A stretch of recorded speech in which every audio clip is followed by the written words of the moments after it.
Good, ठीक है, बढ़िया है। चलो फिर देखें आगे। आज हम पढ़ेंगे साइक्लिक नॉन साइक्लिक कर लिया था ना हमने, या नॉन साइक्लिक हुआ था सिर्फ। रुको मैं दिखाती हूँ एक बार, क्योंकि एक बैच में हुआ है और एक में नहीं हुआ।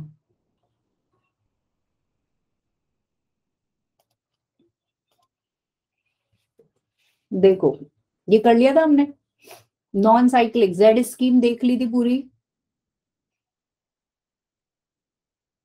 जेड स्कीम समझ आ गई थी ना? हाँ, रिपीट तो हम कर ही लेंगे। जेड स्कीम इज क्लियर सभी को। वाटर की स्प्लिटिंग कहाँ पर होती है? हाँ, थोड़ा सा मैंने थोड़ा सा ब्रीफ में बताया था, लेकिन उसके आगे नहीं बताया था।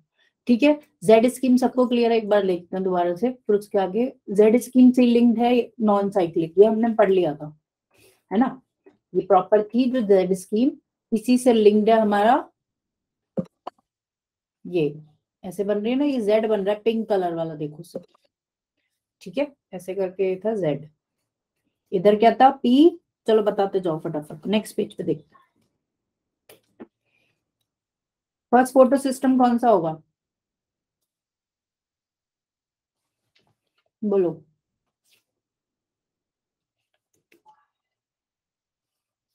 फर्स्ट फोटो सिस्टम,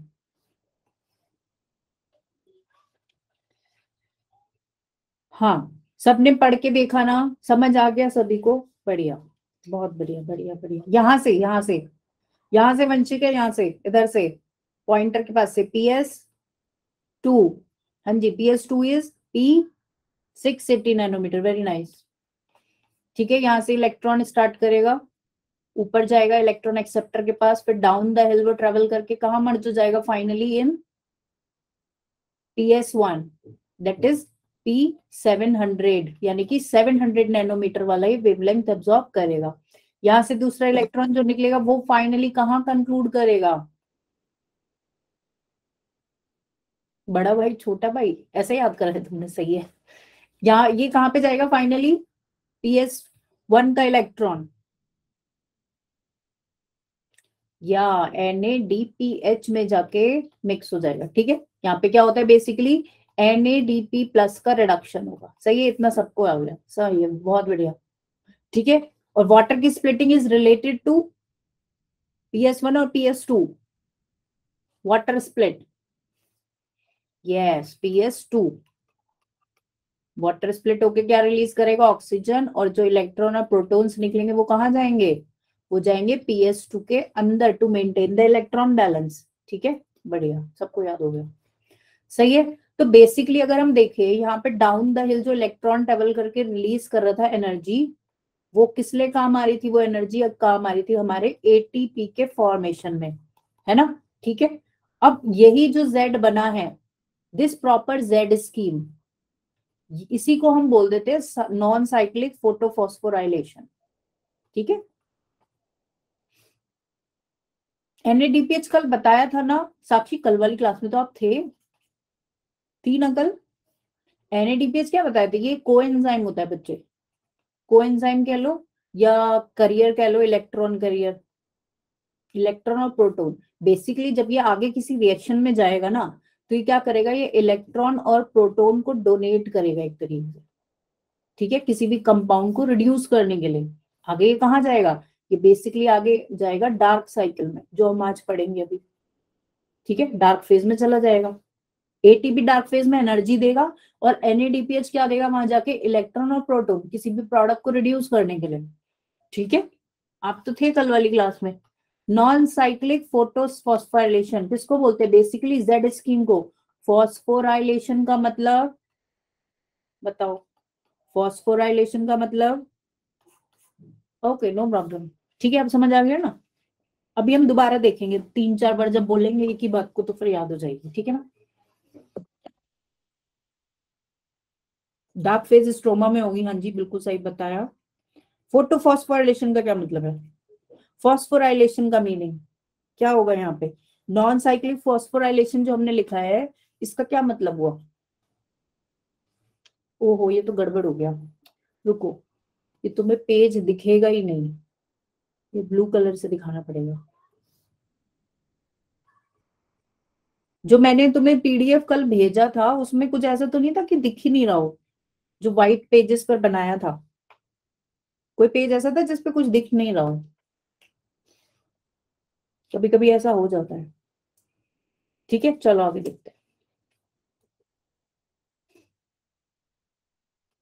ये था हमारा नॉन साइक्लिक। तो हमने देखा non cyclic is basically Z scheme. ठीक है, ये दोनों एक ही चीज है, ऐसे मान के चलो। ठीक है, एक ही है। अभी दिख रहा है लेकिन पीडीएफ करने के बाद नहीं दिखता ये। ठीक है, कुछ इश्यू है ऐसा, अभी तो दिख रहा है लेकिन जब पीडीएफ में कन्वर्ट के मैं तुम्हें भेजूंगी ना तो नहीं दिखता कभी कभी। तो व्हाइट पे व्हाइट चीज नहीं दिखेगी, फिर वो डार्क कलर यूज करना पड़ता है। ठीक है, तो ये क्या है, ये है जेड स्कीम। जेड स्कीम में आप अब ध्यान रखना माइंड में, व्हाट इज जेड स्कीम, और उसके हिसाब से हम यहाँ देखते हैं कि नॉन साइक्लिक फॉस्फोराइलेशन यानी कि जो एटीपी का फॉर्मेशन हो रहा है जेड स्कीम में, जो एटीपी का फॉर्मेशन होता है यहाँ पर, उसमें क्या क्या चीजें इन्वॉल्व है? दो फोटो सिस्टम इन्वॉल्व है, दोनों PS1 और PS2 दोनों इन्वॉल्व हैं। पहला पॉइंट ये हो गया। पहले कौन सा काम करेगा? PS2 यहां से स्टार्ट होगा ना, PS2 से इलेक्ट्रॉन निकलेगा, PS1 के अंदर वो चला जाएगा। ठीक है, समझ आ गई ना बात? दूसरी बात देखो, इसी प्रोसेस को ही बोल रहे हैं नॉन साइक्लिक, क्योंकि ये प्रोसेस कैसा है, ये लीनियर है। जेड है और लीनियर है, इसमें जो भी इलेक्ट्रॉन यहां से निकल निकल रहा है, या तो वो PS2 से निकल रहा है या PS1 से, वो वापस लौट कर नहीं आ रहा फोटो सिस्टम में। नहीं आ रहा ना, PS2 का इलेक्ट्रॉन निकल के PS1 में जा रहा है, PS1 का NADPH में जा रहा है। इसीलिए इसको बोल रहे हैं नॉन साइक्लिक, कि जो इलेक्ट्रॉन निकल गया वो वापस घूमकर अपने फोटो सिस्टम में नहीं आ रहा। ठीक है, तो इसको नॉन साइक्लिक बोलते हैं या जेड स्कीम बोल दो। ठीक है, प्रोडक्शन किसका हो रहा है? एटीपी का तो हो ही रहा है, साथ में NADPH का भी सिंथेसिस हो रहा है, यहाँ पर होगा ना लास्ट में। तो इन दोनों, इसमें नॉन साइक्लिक में अगर कोई पूछता है कि क्या क्या फॉर्म होगा, तो एटीपी भी होगा और NADPH भी होगा, दोनों चीजों का फॉर्मेशन है। ठीक है, ये सिस्टम मेनली डोमिनेंट है ग्रीन प्लांट्स में।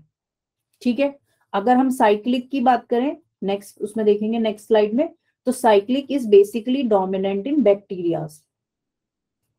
ठीक है, और यहाँ पर ये है, होते दोनों है प्लांट के केस में भी, लेकिन डोमिनेंट इज नॉन साइक्लिक। ठीक है, दोनों इन्वॉल्व है, ये हमने देख लिया। दूसरी बात, इलेक्ट्रॉन का फ्लो कैसा है? यूनी डायरेक्शनल, एक ही डायरेक्शन में चल रहे हैं इलेक्ट्रॉन जेड की शेप में, और electron are not cycled back, वो वापस अपने फोटो सिस्टम में लौट कर नहीं आएंगे। ठीक है, सेकेंड, वाटर इज यूटिलाइज्ड, होगा ना वाटर यूटिलाइज, यानी कि वाटर का स्प्लिटिंग और ऑक्सीजन का इवोल्यूशन, यहां लिखा है। ठीक है ना, सेम वही चीज है जो हमने जेड स्कीम में पढ़ी, बेसिकली जेड स्कीम ही है ये, कि जेड स्कीम के थ्रू जो एटीपी बन रहा है उसको हम बोल देते हैं नॉन साइक्लिक फोटोफॉस्फोराइलेशन। ठीक है, तो स्प्लिटिंग ऑफ वाटर भी लिंक्ड है, और स्प्लिटिंग ऑफ वाटर किससे लिंक्ड है? PS2 से, और उसके साथ के साथ उसमें ऑक्सीजन का इवोल्यूशन भी होगा। सही है, यही चीज यहाँ लिखी है, और इसको किसने प्रपोज करा? हिल और बेंडल ने। समझ आ गया, इसमें कुछ स्पेशल नहीं था, वही चीज है। ठीक है ना, ये क्लियर है सभी को? फोटोसिंथेसिस वाला चैप्टर कंप्लीट हो जाएगा ना, एक तो बहुत ही बढ़िया टेस्ट लेंगे, एक जबरदस्त वाला। ठीक है ना, तैयार है ना? बिल्कुल सही है, बढ़िया वाला टेस्ट होगा, क्योंकि इसमें इंटरेस्टिंग क्वेश्चन भी बनेंगे और चैप्टर भी इंपॉर्टेंट है। नहीं नहीं, सही में ठीक है ना, कुछ क्वेश्चन तो नीट वाले हम करेंगे डिस्कस, और बाद में बढ़िया से तुम्हें वो भेजेंगे, क्या, DPP। हाँ, संडे को मोस्ट प्रोबेबली सेल साइकिल का होगा, तो बी प्रिपेयर्ड। सेल साइकिल, या अब जो भी चैप्टर हम पढ़ेंगे ना यार, बहुत इंपॉर्टेंट है ये सारे। सेल साइकिल में से 3 क्वेश्चन मान के चलो, यहाँ से भी 2 या 3 क्वेश्चन आते ही आते हैं। प्लांट देखो, वो तो किस में आएगा, जो आगे पोर्शन है वो सब जूलॉजी में आने वाला है, क्योंकि अब जूलॉजी बॉटनी अलग अलग आने लगे। पहले क्या होता था, पूरा बायोलॉजी एक आता था, अब आने लगे अलग अलग सेक्शन में। तो उसमें ये होता है कि आपको इतना क्वेश्चन कर पैटर्न पता है, तुम लोग को पेपर गए नहीं पता? बोलो पहले तो यही बताओ, पता है पैटर्न? तो उसमें ना बॉटनी जूलॉजी अलग अलग आते हैं। नहीं पता ना, चलो एक दिन पैटर्न भी डिस्कस करेंगे फिर, ठीक है ना, तो तुम्हें आइडिया लगेगा। जिसको पता है वेल एंड गुड, है ना? वंशी को पता है तो अच्छी बात है। ठीक है ना, वंशी का ऐसे आता है ना, अलग अलग बॉटनी जूलॉजी का पोर्शन अलग, तो प्लांट वाला तो सब बॉटनी में आएगा, और एनिमल फिजियोलॉजी आएगी जूलॉजी में। और करना भी आपको दोनों ही, आप छोड़ भी नहीं सकते, तो ठीक है, दोनों का वेटेज अलग अलग है। चलो, तो अब ये देखते हैं, ये हो गया नॉन साइक्लिक। एक है दूसरा प्रोसेस, साइक्लिक फोटोफॉस्फोराइलेशन। ये सेम वही डायग्राम है कि इलेक्ट्रॉन यहाँ से निकला, ऐसे ऐसे पहुंचेगा, यहाँ PS2 पे पहुंच गया, PS1 पे पहुंचा, यहाँ पे ये रिड्यूस हो गया, वाटर की स्प्लिटिंग हो गई। ठीक है, हाँ जी, यही होता है, यही बिल्कुल सही जवाब, सही बताया बिल्कुल रेशम ने और वंशिका। ठीक है, चलो अब देखते हैं साइक्लिक। पहली बात, ये मोस्टली डोमिनेंट है बैक्टीरियाज के केस में। किसमें? बैक्टीरिया में।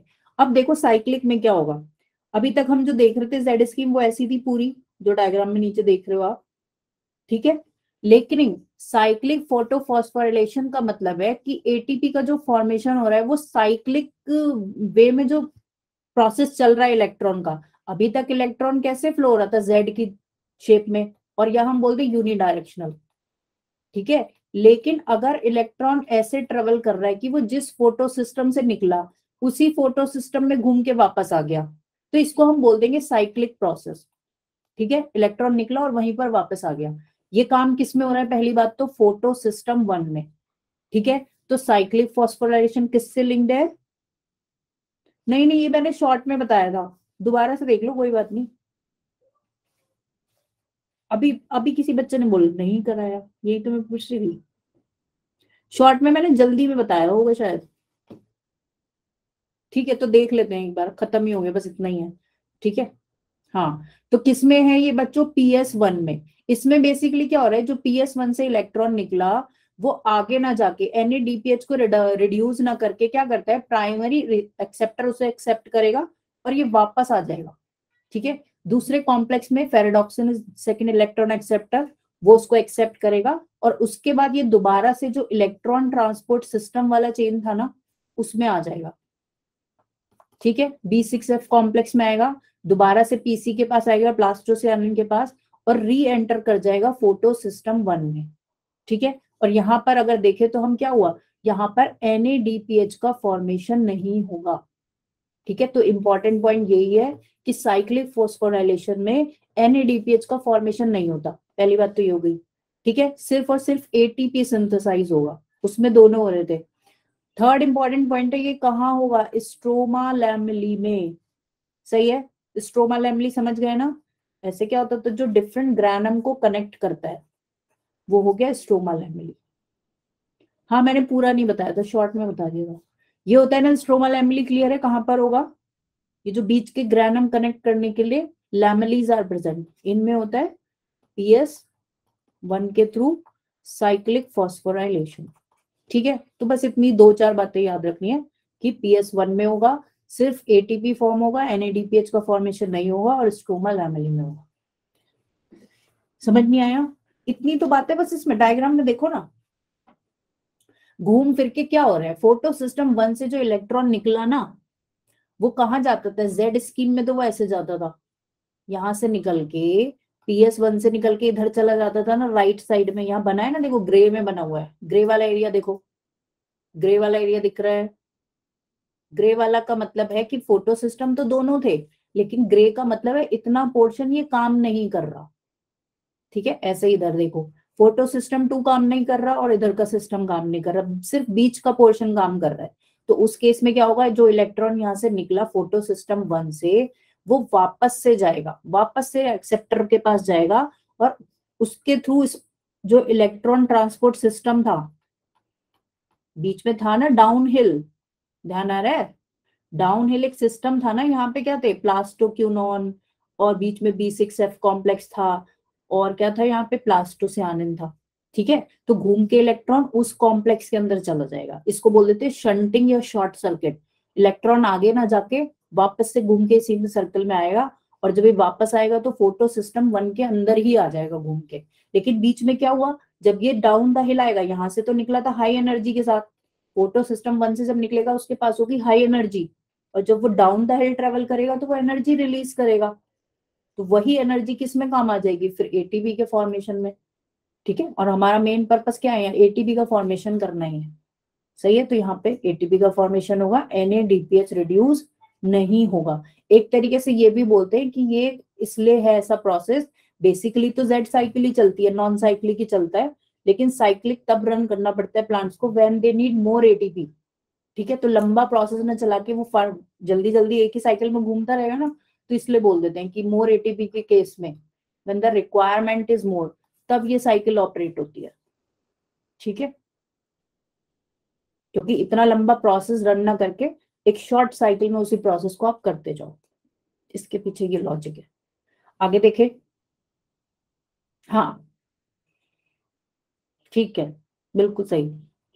शिवानी आप तो मेरी पहले वाली क्लास में भी होते थे ना, कल नहीं आए थे आप?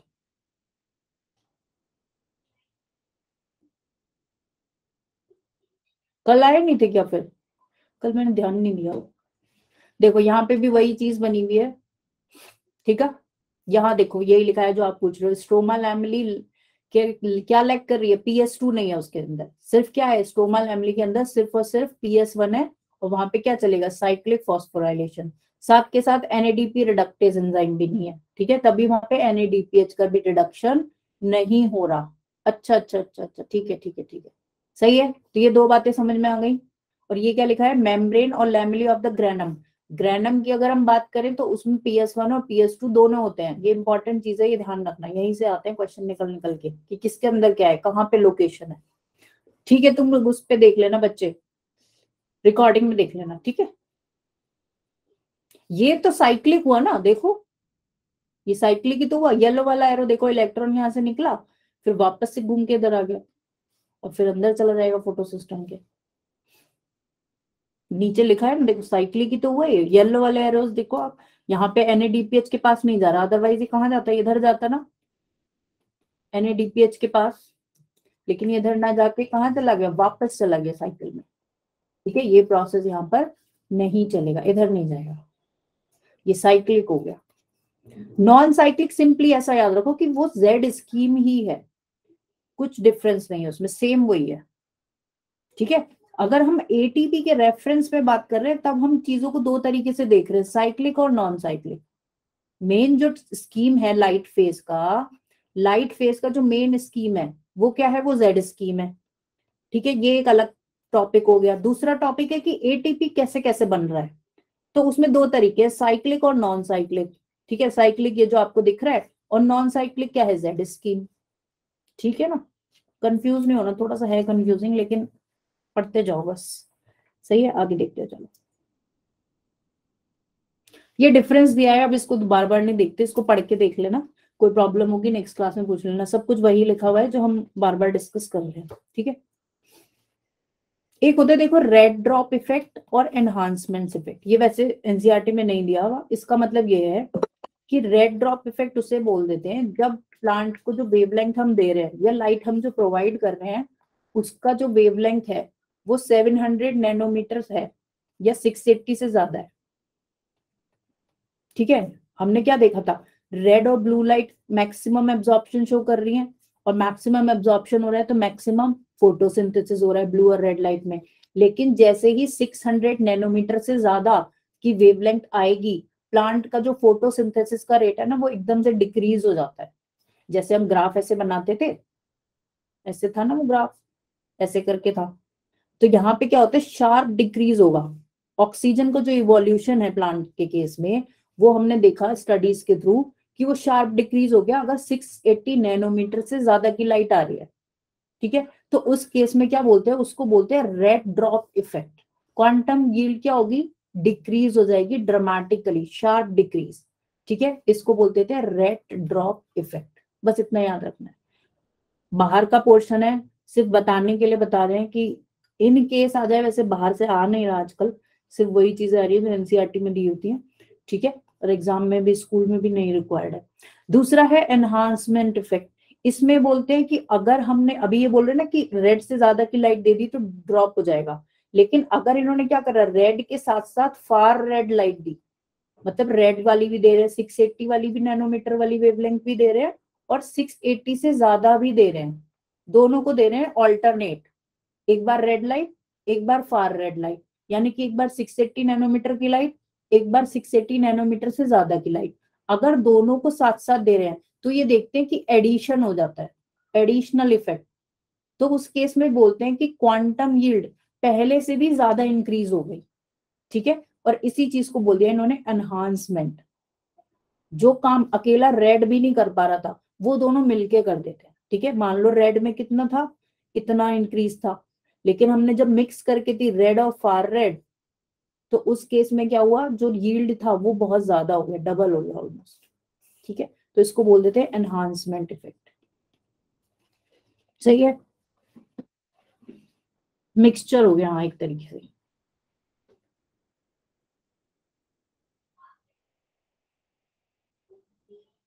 हाँ वही, जरूरत भी नहीं है लेकिन बता दिया, कोई बात नहीं, दो चार बातें पता होनी चाहिए तो सर की। ठीक है, वैसे ही इसी में से आता है, 5-6 साल से पेपर सिर्फ और सिर्फ यहीं से आ रहा है, एक्स्ट्रा कुछ भी नहीं आ रहा। ठीक है, चलो इतना भी बहुत है पढ़ने के लिए। ठीक है, अब ये देखो एनएडीएच और एनएडीपीएच का तुम लोग पूछ रहे थे, तो मैंने यहाँ डायग्राम चिपका दिया है ये, इसमें ज्यादा कुछ याद नहीं रखना, याद तो कुछ भी नहीं रखना। मैम डरा दिया, सही कह रही है वंशिका, बहुत हो जाएगा, देखना आप 12th तक जब तक पहुंचोगे ना पढ़ते पढ़ते, बहुत सारा पोर्शन हो जाएगा। देखो ये ब्लू वाला पोर्शन है निकोटिनामाइड, ठीक है, फिर ये क्या हो गया, adenine, nicotinamide, adenine dinucleotide hydrogen, ये देखो इसमें क्या है, बेसिकली फॉस्फेट अटैच्ड है। ठीक है, तो ये क्या हो गया, ये है एनएडीपी, हाँ ये है एनएडी, और इसमें देखो अगर यहाँ पे पी लग एच, यहाँ पे क्या होता है, अभी तो ये एनएडी प्लस लिखा है सिर्फ, ये क्या हो जाएगा, रिड्यूस होके एनएडीएच और एनएडीपीएच। ठीक है, तो basically both are nucleotides, nucleotides की वेरिएशन है दोनों। याद रखने के लिए सिर्फ फुल फॉर्म याद रख लेना, स्ट्रक्चर तो ऑब्वियसली याद नहीं रखना। पीडीएफ वाले नोट्स इनफ है फॉर अंडरस्टैंडिंग गुड्डी, ठीक है, लेकिन बच्चे आपको एनसीईआरटी बच्चे पढ़नी ही पड़ेगी, ठीक है ना, क्योंकि एनसीईआरटी की लाइन जब तक नहीं क्लियर होंगी तब तक दिक्कत हो जाएगी। एनसीईआरटी की लाइंस को क्लियर करने के लिए हम यहाँ पे क्लासेस में सब कुछ बताते हैं आपको, उसके बाद भी आपको नहीं समझ में आ रहा, आप क्लास में आके पूछो, तभी मैंने कहा था कि एनसीईआरटी पढ़ के जरूर देखना। ठीक है ना, पढ़ो उसको, जितना पोर्शन जैसे फोटोसिंथेसिस जितना कवर हो गया, लाइट फेज पूरा कवर हो गया आपका, तो उसको पढ़ के देखना, अब आपको चीजें क्लियर होंगी, और स्कूल में भी पढ़ा दिया तो बहुत ही अच्छी बात है, क्योंकि वो आपको सब्जेक्टिव पेपर में भी हेल्प करेगा। एनसीईआरटी तो आपको पढ़नी ही पढ़नी पड़ेगी, अभी तो आप यूनिट टेस्ट दे रहे हो और बाद में फाइनल एग्जाम होंगे, है ना, मार्च में फेब में जब भी होंगे, तो एनसीईआरटी तो पढ़नी ही है। चलो आगे देखते हैं। अब देखो स्केमी ऑस्मोटिक हाइपोथेसिस की, बेसिकली एटीपी का फॉर्मेशन कैसे हो रहा है। अभी तक जो हमने लिखा कि एटीपी बन गया साइक्लिक में और नॉन साइक्लिक में, वो बन कैसे रहा है। ठीक है, तो एटीपी फॉर्मेशन को जो हम पढ़ते हैं वो पढ़ते हैं केमी ऑस्मोटिक हाइपोथेसिस के अंदर, पहली बात तो ये होगी। दूसरी बात, केमी ऑस्मोटिक हाइपोथेसिस यानी कि एटीपी के फॉर्मेशन के लिए प्रोटोन का ग्रेड, प्रोटोन का डिफरेंस, इसको क्या बोलेंगे, ग्रेडियंट का मतलब हो गया डिफरेंस, प्रोटोन का difference across the thylakoid membrane, ये इंपॉर्टेंट है। देखो ये मेम्ब्रेन था, इसके बाहर और इसके अंदर क्या होना चाहिए, प्रोटोन ग्रेडियंट डेवलप होना चाहिए, यानी कि difference between inside and outside, कि कितना डिफरेंस है, क्या चल रहा है ये, हाँ जरूरी है। ठीक है, इसको देखो, छोड़ो चेक मत करो, इधर देखो, इसमें डायग्राम में देखो,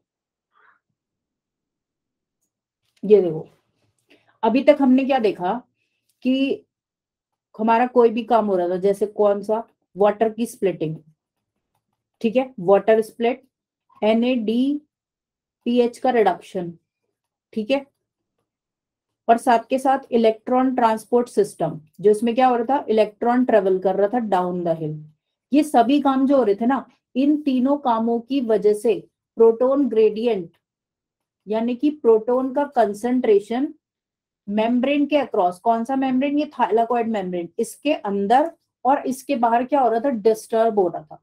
ठीक है, थाइलाकॉइड के अंदर का एरिया जैसे ये हो गया, तो यहाँ पे प्रोटोन का ग्रेडियंट क्या हो रहा था, प्रोटोन कंसंट्रेशन में कैसा हो रहा था, यहाँ पर हाई होता जा रहा था। ठीक है, और बाहर स्ट्रोमा में क्या हो रही थी, कंसंट्रेशन प्रोटोन्स की लो होती जा रही थी। ठीक है, उस केस में हो कैसे रहा था, अब ये देखो, वाटर स्प्लिट हुआ, वाटर के स्प्लिट होने से ऑक्सीजन आ रहा था, इलेक्ट्रॉन आ रहे थे और प्रोटोन आ रहे थे, ये ध्यान है ना, दोनों चीजें जब यहाँ पर आई, तो तुम्हें ये याद है कि इलेक्ट्रॉन तो PS2 में चला गया था, और प्रोटोन क्या हुआ, वो प्रोटोन इसके अंदर ही रह गया। ठीक है, स्ट्रोमा के अंदर रह गया। एक सेकेंड में,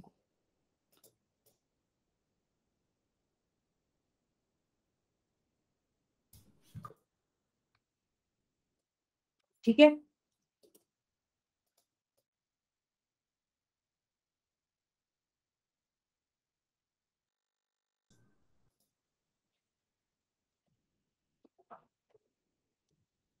ठीक है ना, तो स्प्लिटिंग से क्या हो रहा है, इलेक्ट्रॉन चला गया PS2 के अंदर, वाटर क्या हुआ, वाटर स्प्लिट होकर ऑक्सीजन रिलीज हो गया, लेकिन प्रोटॉन वो थाइलाकॉइड के अंदर वाले स्पेस में, यानी कि ल्यूमेन में, अंदर वाला स्पेस क्या होता है, ल्यूमेन, वो ल्यूमेन के अंदर ही रह गया। ठीक है, एक काम तो ये हुआ। दूसरा, हम जब देख रहे थे कि इलेक्ट्रॉन ट्रांसपोर्ट चेन में जब इलेक्ट्रॉन क्या हो रहा था, एक्सेप्टर्स के थ्रू आगे आगे बढ़ रहा था, ध्यान आ रहा है, आ रहा है ध्यान, ये देखो, ये यहां से इलेक्ट्रॉन निकला, वो ऐसे करके इलेक्ट्रॉन्स के थ्रू ट्रेवल कर रहा था एक्सेप्टर्स के थ्रू। तो धीरे धीरे क्या हो रहा था, इसमें भी जो इलेक्ट्रॉन ट्रेवल करता है ना, वो डायरेक्ट एक्सेप्टर के थ्रू ट्रेवल नहीं करता, उसमें प्रोटॉन्स का भी इन्वॉल्वमेंट है। इसमें क्या होगा, प्रोटॉन स्ट्रोमा से आते रहेगा और अंदर की तरफ रिलीज हो जाएगा। ठीक है, बार बार जब ऑक्सीडाइज और रिड्यूस होगा कोई भी, जो इलेक्ट्रॉन एक्सेप्टर्स थे वो क्या होंगे, वो बार बार ऑक्सीडाइज होंगे और रिड्यूस होंगे। ठीक है, रिडक्शन और ऑक्सीडेशन इनका चलेगा ऑल्टरनेट। जब ये ऐसा प्रोसेस चलता है तो इस प्रोसेस में क्या होता है कि स्ट्रोमा से प्रोटॉन्स लेते रहेंगे, स्ट्रोमा से प्रोटॉन क्या होगा इन, और ल्यूमेन में अंदर थाइलाकॉइड के अंदर प्रोटॉन्स क्या होते, रिलीज होते रहेंगे, आउट या रिलीज। ठीक है, तो ओवरऑल हम देखेंगे कि जितनी बार हमारा वाटर स्प्लिट हुआ या हमारा इलेक्ट्रॉन्स का मूवमेंट हुआ इलेक्ट्रॉन ट्रांसपोर्ट सिस्टम के थ्रू, उतनी बार अंदर प्रोटॉन का कंसंट्रेशन बढ़ता जाएगा। देखो यहाँ दिख रहा है, अंदर ल्यूमेन के अंदर क्या हो रहा है, प्रोटॉन्स बढ़ते जा रहे हैं। साथ के साथ हमने देखा NADPH का रिडक्शन। जब NADP प्लस को आप रिड्यूस करोगे, NADP प्लस को रिड्यूस करोगे, तब भी तो हमें प्रोटॉन इलेक्ट्रॉन चाहिए ना, क्या चाहिए, यहाँ पे प्रोटॉन भी चाहिए और इलेक्ट्रॉन भी चाहिए। इलेक्ट्रॉन कहाँ से आ रहा है, PS1 से आ रहा है। ठीक है, PS1 से आ रहा है, प्रोटॉन कहाँ से लेगा, प्रोटॉन फिर से स्ट्रोमा से लेगा ये। तो धीरे धीरे ओवरऑल स्ट्रोमा में प्रोटॉन का कंसंट्रेशन होता जाएगा कम, और अंदर थाइलाकॉइड के अंदर ल्यूमेन में कंसंट्रेशन बढ़ता जाएगा। तो ये क्रिएट हो जाता है प्रोटॉन ग्रेडियंट, डिफरेंस क्रिएट हो जाएगा। इसी डिफरेंस को मेंटेन करने के लिए क्या होता है, एक सिस्टम लगा हुआ है, ATP सिंथेज। ये क्या है, ये एंजाइम है। ठीक है, ये क्या है, ये एंजाइम है। इस सिस्टम के थ्रू प्रोटॉन्स को ना बाहर निकाला जाता है। जैसे तुम एरो में देख लो, ये निकल रहा है प्रोटॉन बाहर। जो भी प्रोटॉन ल्यूमेन के अंदर फंसे हुए हैं, यानी कि थाइलाकॉइड के अंदर है, उनको कहीं ना कहीं से बाहर निकलना पड़ेगा ना। पहले एक बार पूरा सुन लो, फिर दोबारा बताऊंगी। ठीक है, दोबारा बताऊंगी फिर, चलो डायग्राम के थ्रू देख लेते हैं। पहली बात क्या है, देखो यहाँ पे देखो, 3 प्रोसेस थे अभी तक हमने पढ़े ना। कौन कौन से प्रोसेस थे, जैसे ये हमारा एक थाइलाकॉइड हमने बनाया, ठीक है, ये एक थाइलाकॉइड है। इसमें एक तो यहाँ पर था PS2 और यहाँ पे PS1 था। ठीक है, 2 चीजें थी। PS2 से PS1 में क्या जा रहा था, इलेक्ट्रॉन जा रहा था ट्रेवल करके। ठीक है, और यहाँ पे क्या हो रहा था, स्ट्रोमा की तरफ NADPH बन रहा था। ठीक है, इतना सबको समझ आ गया ना, ये पिछली क्लास की बात है। अब जो भी ये प्रोसेस होता है ना, इसमें क्या हो रहा है, बेसिकली हमें क्या करना है, प्रोटॉन का ग्रेडियंट डेवलप करना है। ग्रेडियंट का मतलब डिफरेंस। ठीक है, प्रोटॉन की कंसंट्रेशन में डिफरेंस, और डिफरेंस भी कहाँ, स्ट्रोमा में, और स्ट्रोमा से ऑपोजिट यहाँ ल्यूमेन के अंदर। ये क्या, ये ल्यूमेन होगा ना थाइलाकॉइड का, स्ट्रोमन, स्ट्रोमा और ल्यूमेन में एक डिफरेंस क्रिएट होगा। स्ट्रोमा क्या होता है, वर्ड्स तो सबको क्लियर है ना, ये स्ट्रोमा हो गया, और थाइलाकॉइड के अंदर का एरिया क्या हो गया, ल्यूमेन। ठीक है, अब होगा क्या, जब यहाँ पर वाटर स्प्लिट हो रहा था लास्ट क्लास में मैंने बताया कि यहाँ पे ऑक्सीजन रिलीज होगा, इलेक्ट्रॉन और प्रोटॉन डेवलप होंगे। इलेक्ट्रॉन तो किस में चले गए, PS2 के अंदर चले गए, तो ये प्रोटॉन बच गया। प्रोटॉन बच गया ना, इसका कोई यूज नहीं हुआ, ये ल्यूमेन में ही रहेगा। ठीक है, एक कंडीशन तो ये हो गई, सही है। एक कंडीशन, एक कहां से आ रहा है ल्यूमेन, एक आ रहा है वाटर की स्प्लिटिंग से ल्यूमेन। दूसरी बात, जब हमारा यहाँ पे NADP प्लस रिड्यूस होता है, इसको क्या चाहिए रिड्यूस होने के लिए, इलेक्ट्रॉन चाहिए, और प्रोटॉन चाहिए। इलेक्ट्रॉन इसे कहां से मिल रहा था, PS1 से मिल रहा था, तो इलेक्ट्रॉन आ गया। प्रोटॉन कहां से मिलेगा, प्रोटॉन की स्ट्रोमा से लेगा। प्रोटॉन कहां से लेगा, ये स्ट्रोमा से। तो धीरे धीरे क्या होगा, यहाँ पे स्ट्रोमा में क्या हो गया, प्रोटॉन एक कम हो गया। 1 प्रोटॉन यहाँ पे क्या हो गया, जितनी बार भी ये रिड्यूस होगा उतनी बार यहाँ पे प्रोटॉन कम होता जाएगा। और जितनी बार वाटर स्प्लिट होगा, ल्यूमेन में क्या होगा, प्रोटॉन बढ़ता जाएगा। ठीक है, इतनी बात समझ में आ गई। दो प्रोसेस समझ में आ गए कि प्रोटॉन स्ट्रोमा में कम कैसे हो रहा है और ल्यूमेन में बढ़ कैसे रहा है। बेसिकली करना यही है, ल्यूमेन में प्रोटॉन का कंसंट्रेशन क्या होगा, बढ़ता जाएगा, प्रोटॉन कंसंट्रेशन इंक्रीज। ठीक है, और स्ट्रोमा में क्या होता जाएगा, डिक्रीज। ठीक है, तो हमने देखा वाटर स्प्लिटिंग की वजह से यहाँ पे तो इंक्रीज हो रहा है, और इसकी वजह से NADPH की वजह से क्या हो रहा है, स्ट्रोमा में डिक्रीज हो रहा है। ठीक है, दो चीजें होगी।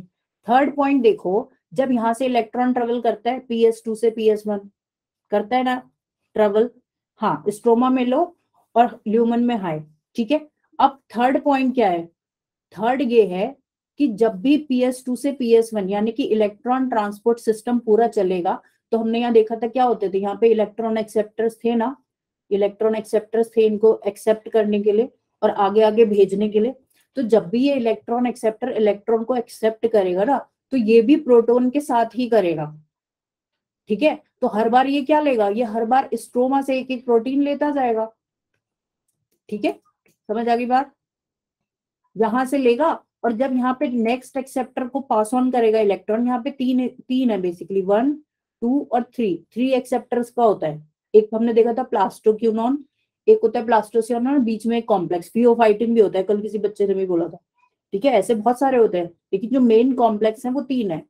ठीक है, तो जब भी एक कॉम्प्लेक्स से दूसरे कॉम्प्लेक्स पे डाउन हिल ट्रेवल करेगा, तो बाहर से एक प्रोटोन लेगा और अंदर की तरफ उस प्रोटोन को रिलीज कर देगा। तो फिर से वही काम हो रहा है ना, कि बाहर कम हो रहा है, स्ट्रोमा में कम हो जाएगा प्रोटीन, और अंदर की तरफ जब ये आ गया तो अंदर ह्यूमन में क्या होगा, कंसंट्रेशन प्रोटोन की बढ़ जाएगी। ठीक है, तो ये 3 तरीके हैं जिससे क्या हो रहा है, प्रोटोन की कंसंट्रेशन स्ट्रोमा में और ल्यूमेन में डिफरेंस क्रिएट कर रही है। समझ आई बात, कौन से 3 प्रोसेस हैं। अब बोलो, कौन बोल रहा था, ज्योति।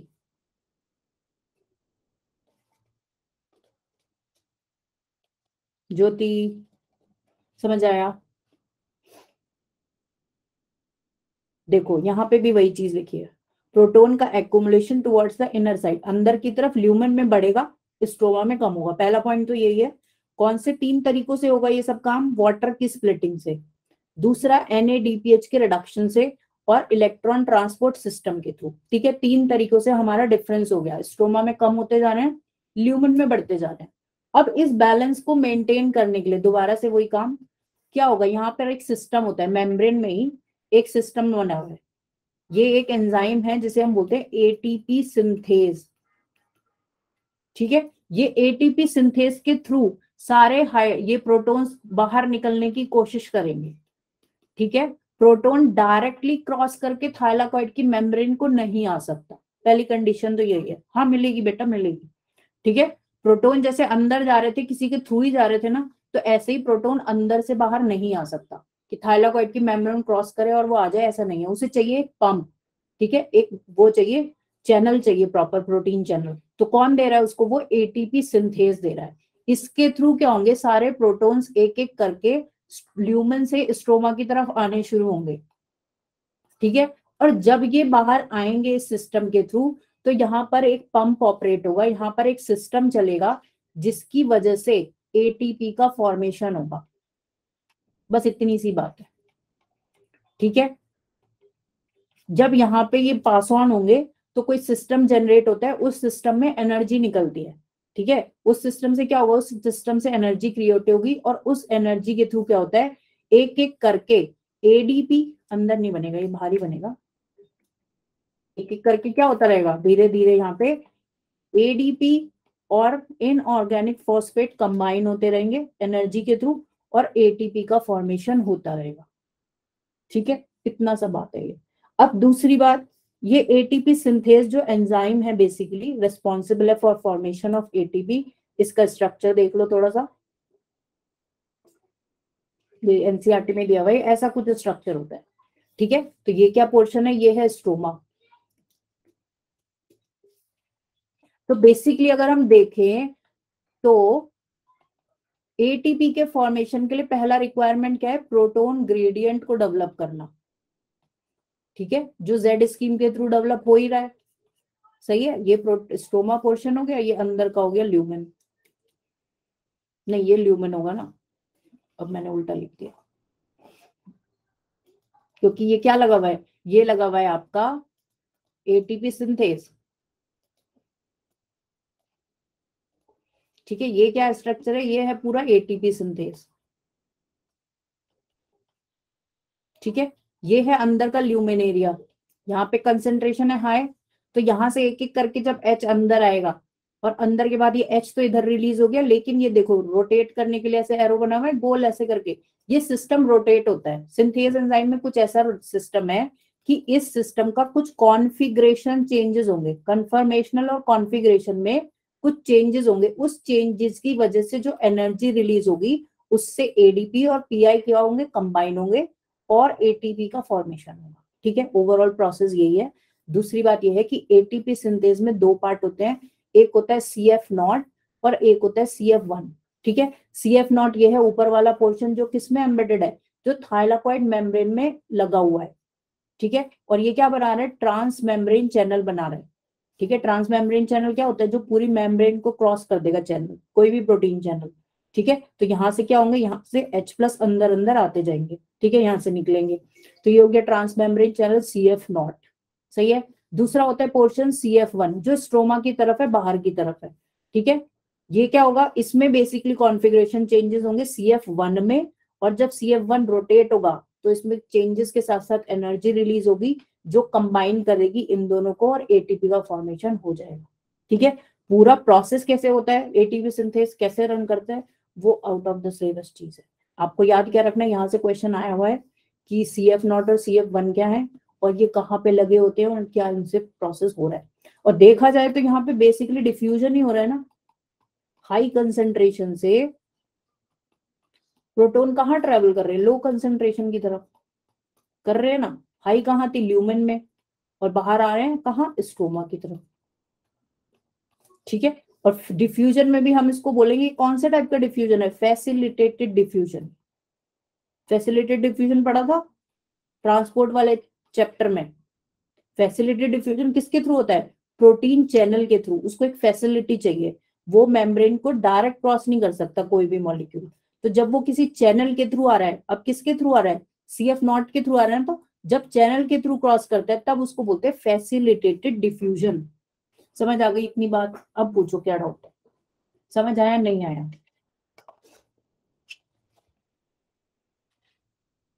सभी बच्चे बताएंगे। दो बातें याद रखनी है सिंपली, है ना। CF0 पहले तो स्ट्रक्चर एटीपी सिंथेटेज का, CF0 एक पोर्शन है, एक है CF1। ठीक है, दो ही पोर्शन है। CF0 किस में लगा हुआ है, मेम्ब्रेन के अंदर, थाइलाकोइड मेम्ब्रेन के अंदर। CF1 कहां पर है, CF1 है बाहर की तरफ, स्ट्रोमा की तरफ। ठीक है, और जब वहां से क्या होगा, प्रोटॉन ट्रेवल करेगा ल्यूमेन से स्ट्रोमा की तरफ, तो कॉन्फ़िगरेशन चेंजेस होंगे, जिस कॉन्फ़िगरेशन चेंजेस की वजह से एडीपी कंबाइन होकर क्या बनाएगा, एटीपी का फॉर्मेशन करेगा। अब मैंने तुम्हें देखो ये बताया ना कि CF1 कहाँ लगा हुआ है, स्ट्रोमा की तरफ, और हमें कहाँ चाहिए, एटीपी भी हमें स्ट्रोमा की तरफ ही चाहिए ना, क्योंकि बाद में वो कहाँ जाएगा, वो बाद में डार्क फेज में एंटर कर जाएगा। यहाँ देखो ये लगा हुआ है पूरा, ये ऐसा सही कुछ सिस्टम होता है, ऐसे ये रोटेट होगा तो कॉन्फ़िगरेशन के चेंजेस होंगे और यहाँ पे एटीपी का फॉर्मेशन होगा। ऊपर क्या बन रहा था, NADPH बन रहा था, जब ये दोनों बन गए तो ये दोनों किस में चले जाएंगे, डार्क फेज में जाके यूज हो जाएंगे। ठीक है ना, पढ़ के देखना, नहीं भी समझ आया आ गया होगा, वैसे कुछ ऐसा कॉम्प्लेक्स नहीं है, बस याद क्या रखना है कि कौन से 3 तरीके हैं जिससे क्या हो रहा है, प्रोटॉन ग्रेडियंट का डेवलपमेंट हो रहा है। ठीक है, splitting of water, electron transport system और NADPH का फॉर्मेशन। सही है, चलो या बिल्कुल सही, बिल्कुल सही, बहुत बढ़िया, वेरी नाइस। ठीक है, यही इस डायग्राम में दिया है जो तुम्हारी एनसीईआरटी में दिया हुआ है, सेम वही चीज है, इसको देखना डायग्राम। अब तुम्हें एनसीईआरटी के डायग्राम में सारे क्लियर हो जाने चाहिए बिल्कुल। क्योंकि एग्जाम में हो सकता है बनाना भी पड़ जाए, सब्जेक्टिव पेपर होगा ना आप लोगों का, एक सब्जेक्टिव पेपर। सेकंड कौन सा मतलब, सेकंड मतलब पूजा, क्या पूछा? सेकंड प्रोसेस, एक तो वाटर का स्प्लिट CF0 और CF1, और प्रोसेस 3 है वाटर का स्प्लिटिंग, इलेक्ट्रॉन ट्रांसपोर्ट जो ट्रेवल कर रहा है डाउन द हिल, ऐसे ट्रेवल करता है ना इलेक्ट्रॉन डाउन द हिल, उसमें भी हो रहा है, और NADPH में हो रहा है। 3 प्रोसेस हैं जिनसे क्या हो रहा है, प्रोटॉन का ग्रेडियंट डिस्टर्ब हो रहा है, ठीक है, या वो मेंटेन होगा। सही है, तो थोड़ा सा इंट्रो लेते हैं अब किसका, डार्क फेज का, ठीक है। डार्क फेज पहली बात हमें पता है किसमें होगी, डार्क फेज किसमें होगी, dark phase occurs in stroma, good.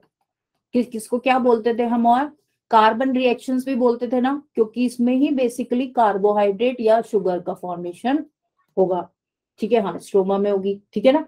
इसको बायोसिंथेटिक या कार्बन फेज भी बोल सकते हैं। बायोसिंथेटिक क्यों, बेसिकली क्योंकि बायोमोलिक्यूल का सिंथेसिस हो रहा है, शुगर का फॉर्मेशन हो रहा है, जो फूड बन रहा है वो यहीं बन रहा है, ठीक है।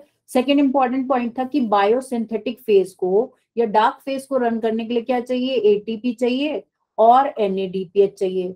अब हमें ये दोनों पता लग गए ना, ये कहाँ से आ रहे हैं, समझ आ गया ना कैसे बन रहे हैं, ये वहां से बन के यहाँ आ जाएंगे, क्योंकि इस फेज को रन करने के लिए एनर्जी चाहिए, इलेक्ट्रॉन प्रोटॉन चाहिए, तो कौन देगा, ATP देगा एनर्जी, बॉन्ड ब्रेक करके एनर्जी देगा।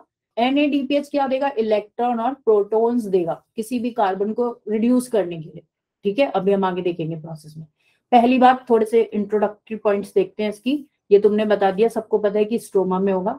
सेकेंड पॉइंट, इसी को कार्बन फिक्सेशन या कार्बन एसिमिलेशन का प्रोसेस भी बोलते हैं, क्योंकि अगर तुम्हें फर्स्ट वाला डायग्राम ध्यान हो, अब चीजें धीरे धीरे ना माइंड में क्लियर होती जानी चाहिए। ये वाला डायग्राम देखा था हमने फर्स्ट स्क्रीन में कि क्लोरोप्लास्ट का फॉर्मेशन था, ये वाला, ठीक है। तो ये हमें समझ आ गया कि यहाँ पे क्या हो रहा है, ATP निकल कर आया और NADPH आया। अब यहाँ पे ये बेसिकली CO2 का रोल आएगा, इसीलिए डार्क फेज को क्या बोल रहे हैं हम, CO2 फिक्सेशन भी बोल रहे हैं, कि अब CO2 क्या होगी, फिक्स होगी, फिक्स मतलब रिड्यूस होगी, रिड्यूस मतलब रिड्यूस होके वो क्या बनाएगी, शुगर बनाएगी, ठीक है।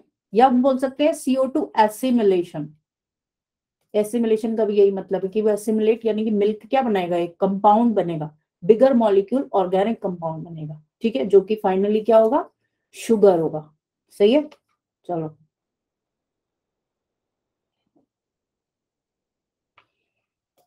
तो अब जो ये तरीका है ना CO2 फिक्सेशन का, ये 2 तरीकों से होता है प्लांट के अंदर, ठीक है। एक पहली बात है कि और देख लो कि किसने डिस्कवर करा, ये ब्लैकमैन ने दिए थे, इसलिए इसको ब्लैकमैन्स रिएक्शन भी बोलते हैं। रिवाइज का करा रही हूँ, ये कहाँ पढ़ाया अभी डार्क रिएक्शन,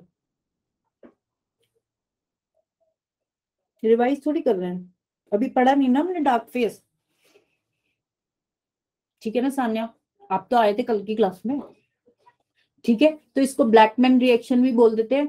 अब जो हमने ये बोला कि CO2 का फिक्सेशन होगा डार्क फेज में, वो प्लांट में ना 2 तरीके से होता है, एक होता है C3 साइकिल और एक होता है C4 साइकिल, ठीक है। दोनों में ही शुगर का फॉर्मेशन होगा, डिपेंड करता है प्लांट पे, ठीक है। डिफरेंट प्लांट्स में डिफरेंट डिफरेंट साइकिल्स पाई जाती हैं, लेकिन C3 ऐसी साइकिल है जो सभी प्लांट्स में मिलेगी। बाकी C4 और एक हम देखेंगे कैम, ये डिफरेंट प्लांट्स में मिलती है कि प्लांट कौन से एरिया में ग्रो होता है, प्लांट का कंडीशन क्या है, ठीक है।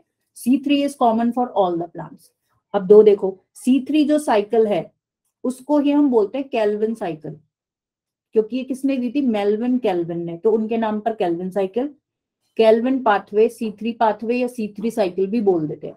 अब इसमें 3 का क्या मतलब है, 3 का ये मतलब है कि जो फर्स्ट प्रोडक्ट बनेगा CO2 से फिक्स होके, जिस प्रोडक्ट के साथ CO2 कंबाइन होगा, वो जो बनेगा वो होता है PGA, 3 कार्बन का कंपाउंड है, 3 कार्बन कंपाउंड, ठीक है।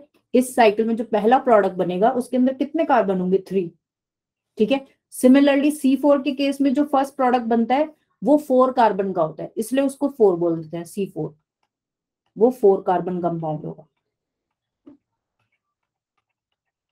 ठीक है। तो एक साइकिल होती है C3 साइकिल, एक होती है C4 वाली जो थी वो करी थी हैच और सेलेक्ट ने, तो इसको हैच और सेलेक्ट पाथवे भी बोल देते हैं, ठीक है। दूसरी बात, C3 साइकिल में जो 3 कार्बन का कंपाउंड बन रहा है उसका क्या नाम है, उसका नाम है PGA, फॉस्फोग्लिसरिक एसिड। अब तुम्हें याद यही रखना है, यहां से जो क्वेश्चन आते हैं वो यही आते हैं कि कौन सा फर्स्ट प्रोडक्ट बना, पहला एक्सेप्टर कौन था, ठीक है, इंटरमीडिएट मॉलिक्यूल क्या बना, उसके स्टेप्स क्या थे, यही से क्वेश्चन बनता है, ठीक है। तो पहली बात तो ये हो गई, C3 में जो बनेगा कंपाउंड वो 3 कार्बन वाला बनेगा, तो तभी उसको हम C3 बोल रहे हैं। C4 में जो बनेगा वो 4 कार्बन वाला बनेगा। अब इनका नाम याद रखना है आपको। C3 में जो नाम है वो है फॉस्फोग्लिसरिक एसिड, PGA बोलते हैं शॉर्ट में, ठीक है। ये 3 कार्बन का कंपाउंड है। और C4 में जो बनेगा वो होता है OAA, ऑक्सैलो एसिटिक एसिड, ठीक है। पहली चीज तो यही याद रखनी है। तो आज हम देखते हैं पहले C3 साइकिल, केल्विन साइकिल, ठीक है। कार्बन एसिमिलेशन इन C3 प्लांट्स। अब जिस प्लांट में C3 साइकिल हो रही है, सिर्फ C3 सब में होती है, ऑल द प्लांट्स, लेकिन जिन प्लांट्स में सिर्फ C3 ही हो रही है और कोई नहीं हो रही, तो उनको बोल दिया C3 प्लांट, ठीक है। किसने दी, मेल्विन केल्विन ने। क्या रिपीट करूं बताओ, देखो सिंपल सी बात है, यहाँ पे देखते हैं। डार्क फेज की बात कर रहे हैं ना हम, अरे यार हम किसकी बात कर रहे हैं, हम कर रहे हैं डार्क फेज की बात, ठीक है। डार्क फेज में कितने प्रोसेस हो गए, एक तरीके से C3 और C4, इन दोनों तरीकों से शुगर बनेगा। डार्क फेज में क्या होता है, बेसिकली शुगर बनाना है हमें, कार्बोहाइड्रेट बनाना है। वो कैसे बनेगा, जब CO2 क्या होगा, फिक्स होगा। फिक्स का मतलब है कंबाइन होगा, सही है। तो C3 जो साइकिल होती है उसमें क्या होता है, थ्री का मतलब क्या है, 3 का मतलब है जो फर्स्ट प्रोडक्ट बनेगा। भाई साइकिल जब चलेगी तो कोई प्रोडक्ट बनेगा ना, तो जो फर्स्ट प्रोडक्ट बनेगा वो 3 कार्बन वाला होगा, ठीक है। 3 कार्बन वाला ऑर्गेनिक कंपाउंड होगा। C4 में क्या होगा, जो फर्स्ट प्रोडक्ट होगा वो 4 कार्बन वाला होगा, बस इतना डिफरेंस है। साइकिल पूरी पढ़ेंगे अभी, नाम कैसे रखा है वो बता रही हूँ। C3 साइकिल किसने दी थी, केल्विन ने, ठीक है। और ये दी थी हैच और स्लैक ने, सही है। एक बात ये हो गई। दूसरी बात, ये 3 कार्बन वाला जो कंपाउंड है इसका नाम क्या है, इसका नाम है PGA, फॉस्फोग्लिसरिक एसिड, हाँ PGA, ठीक है। और जो 4 कार्बन वाला जो कंपाउंड बनेगा इसका नाम है OAA, ऑक्सैलो एसिटिक एसिड। अब यहाँ से क्वेश्चन यही आते हैं कि कौन सा कंपाउंड बनेगा, कौन सा एंजाइम होगा, ठीक है, किसमें एक्सेप्टर होगा। अभी तो मैंने क्या बताया कि कंपाउंड बन रहा है, तो कंपाउंड किसी के साथ मिलके बनेगा ना, तो अभी हम वो भी देखना है कि किसके साथ मिलके बनेगा, ठीक है ना। एक्सेप्टर कौन होगा, CO2 को फिक्स कौन करेगा, जो CO2 से कंबाइन होगा वो होता है एक्सेप्टर। अभी देखो यहाँ पे इसमें देखते हैं। तो आज हम देखते हैं basically C3 cycle, basic points देख लो, ठीक है। तो केल्विन साइकिल में अगर हम बात करें, साइक्लिक प्रोसेस है, साइकिल है तो साइक्लिक ही होगा, केल्विन साइकिल है ना, तो रिपीटेशन में ये साइकिल चलती है। फर्स्ट स्टेबल प्रोडक्ट क्या है जो हमने अभी देखा, 3 कार्बन का PGA, ठीक है, ये रहा PGA, फॉस्फोग्लिसरिक एसिड, ये नाम याद होने चाहिए बिल्कुल, ठीक है। 3 कार्बन का ये कंपाउंड है। दूसरी बात, पूरी साइकिल में 3 फेजेस होती है। पहला है कार्बोक्सिलेशन, सेकंड है रिडक्शन, और फिर है regeneration of RUBP। As it is ये नाम याद होने चाहिए कि कौन सी 3 फेजेस होती है, क्योंकि NCERT का diagram as it is exam में आता है ये जैसे है, ठीक है। मजा आ गया, ठीक है, अच्छी बात है। बच्चे जा क्यों रहे हैं फिर, मजा आ रहा है तो, कुछ बच्चे भागे जा रहे हैं अभी भी, ठीक है। देखो, तो फर्स्ट क्या है, कार्बोक्सिलेशन, सेकंड क्या है, रिडक्शन, और थर्ड क्या है, रीजनरेशन। 3 तो स्टेप है ये, पहली बात तो यही याद रखनी है। कार्बोक्सिलेशन का क्या मतलब है कि कार्बन डाइऑक्साइड जो प्लांट ने लिया था वो क्या हो रहा है, वो फिक्स हो रहा है। फिक्स मतलब कंबाइन हो रहा है, किसके साथ, एक्सेप्टर के साथ। एक्सेप्टर क्या है, राइबुलोज 1,5 बिसफॉस्फेट, इसको शॉर्ट में बोलते हैं RUBP। अब ये याद रखना है। पता नहीं क्यों बच्चे नेट का इशू सॉल्व नहीं कर रहे हैं, चलो कोई बात नहीं, ठीक है। तो बच्चों याद क्या रखना है, ये क्या है, 3PGA, जो हम कह रहे थे कि 3 कार्बन वाला प्रोडक्ट बनेगा। तो ये प्रोडक्ट क्या है, this is first product of the cycle. सही है। CO2 आया सबसे पहले आया, तो ये किसी के साथ कंबाइन होगा ना, तो ये इसके साथ कंबाइन होगा RuBp के साथ। इस चीज को हम ऐसे लिख सकते हैं, RuBp प्लस CO2 जब कंबाइन हुए तो क्या बना, PGA का फॉर्मेशन हुआ। तो पहला स्टेप तो यही हो गया, ये याद रखना है। सेकेंड पॉइंट, इस रिएक्शन को रन करने के लिए कोई एंजाइम चाहिए होगा ना, Rubisco. This is the most important enzyme. Rubisco क्यों इंपॉर्टेंट है, कौन बताएगा, हमने पिछले चैप्टर में पढ़ा है। Rubisco, what is the importance of Rubisco, ध्यान आ रहा है, बायोमोलिक्यूल्स में पढ़ा था। या most abundant protein in the overall biosphere की अगर हम बात करें। नहीं नहीं, प्लांट में कैसे होगा, एनिमल में कैसे हो जाएगा, प्लांट की बात कर रहे हैं अगर हम ओवरऑल बायोस्फीयर की बात कर रहे हैं।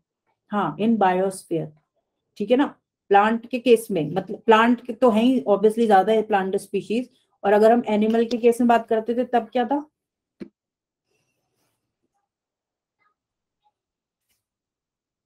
चलो तो 3 स्टेप इसके देख लो। हाँ, मोस्ट अबंडेंट, हाँ ये भी देखेंगे, कार्बोक्सिलेज ऑक्सीजनेज। ठीक है, तो फर्स्ट स्टेप हमने देखा कार्बोक्सिलेशन, सही है। इसमें क्या हो रहा है, कार्बन डाइऑक्साइड फिक्स हो रहा है, कार्बन डाइऑक्साइड अटैच हो रहा है, ये वहां यहां से देखो क्या हो रहा है, कार्बन डाइऑक्साइड अटैच हो रहा है RuBp से। अब इनके तुम्हें बच्चों फुल फॉर्म याद रखने हैं कि किसका क्या फुल फॉर्म है। RuBp का क्या है, राइबुलोज 1,5 बिसफॉस्फेट। CO2 इससे कंबाइन हुआ, कौन से एंजाइम के थ्रू होगा, रुबिस्को। कोलाजन ही था। ओवरऑल अगर पूछते हैं तो क्या होता है, रुबिस्को ओवरऑल बायोस्फीयर की बात करते हैं। अगर एनिमल किंगडम की या एनिमल वर्ल्ड की बात कर रहे हैं तो उस केस में कोलाजन, ठीक है ना। सही है, तो यहाँ पे ये याद रखना है कि दिस इज RuBp। RuBp क्या है, एक्सेप्टर, नाम से आएगा क्वेश्चन कि फर्स्ट एक्सेप्टर C3 साइकिल में कार्बन डाइऑक्साइड का कौन है, तो वो क्या होगा, RuBp। ठीक है, एंजाइम कौन है जो इस रिएक्शन को रन करेगा, रुबिस्को। सही है, तो फॉर्मेशन किसका होगा, PGA का। ये क्या हो गया हमारा, first product of the Calvin cycle. ऐसे ही आएंगे क्वेश्चन कि फर्स्ट प्रोडक्ट कौन है, फर्स्ट एक्सेप्टर कौन है, एंजाइम कौन सा रन कर रहा है, और कितने मॉलिक्यूल्स बन रहे हैं ये भी आता है।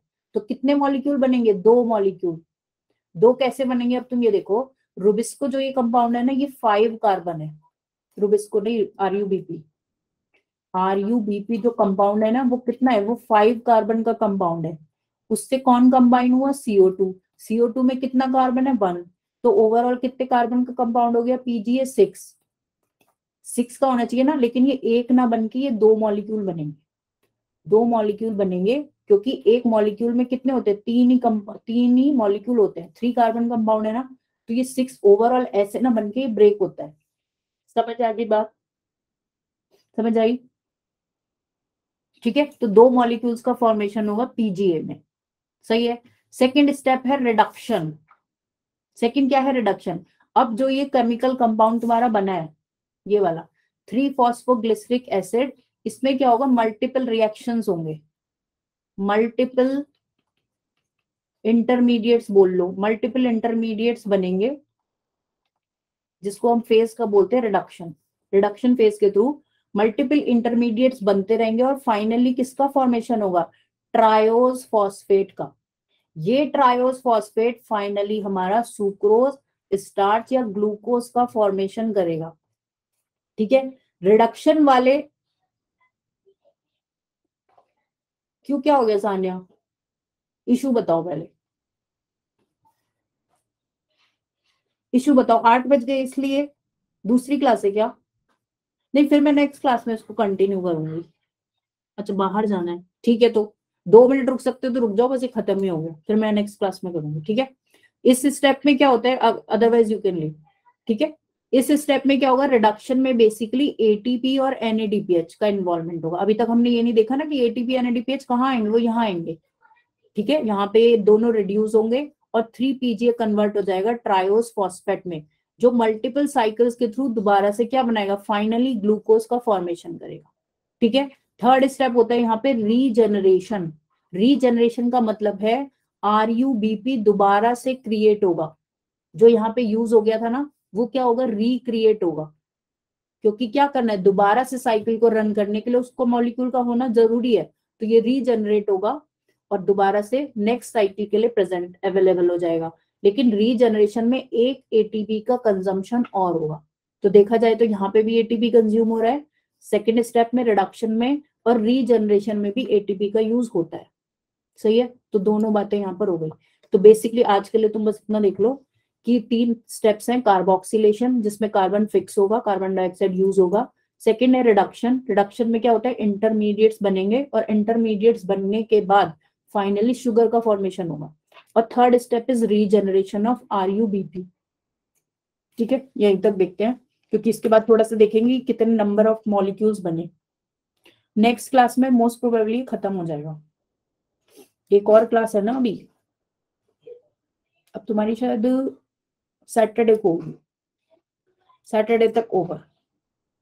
ठीक है, ओके चलो, थैंक यू, बाय बाय। इसको थोड़ा सा देख कर आना, फिर हम इसको फिनिश करेंगे डार्क फेस को।